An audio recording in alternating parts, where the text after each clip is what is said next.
Aquarius kasama si Leo. Si Leo ay nabighani sa malikhaing sexual na panlasa ng Aquarius. Ang Aquarius ay nabighani sa simbuyo ng damdamin at kabelakan ni Leo.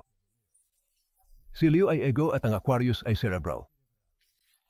Magkakaroon si Leo ng mga hamon sa pagkuha ng papuri na gusto niya mula sa Aquarius. Hindi tatanggapin ng Aquarius ang pangangailangan ni Leo na mangibabaw. Sa sandaling may mag-utos sa isang Aquarius, gagawin ng Aquarius ang kabaliktaran dahil maaari silang maging suwel. Ang salitang pagsasarili ay may iba't ibang kahulugan para sa dalawang zodiac sign na ito. Sa Aquarius, ito ay nagpapahiwatig ng kalayaan para sa pagbabago. Para kay Leo, nakangahulugan ito ng kalayaan na ituloy ang glamour at kinang. Isa na lang bang malungkot na kanta ang love story mo?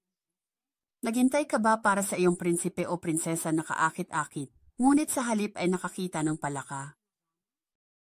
Kumuha ng mga tumpak na insight sa pag-ibig mula sa aming pinagkakatiwalaan at tumpak ng mga psychic reader. Itigil ang pag-aaksaya ng oras.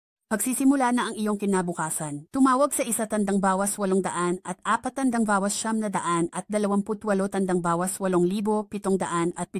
o online sa absolutelypsychic.com.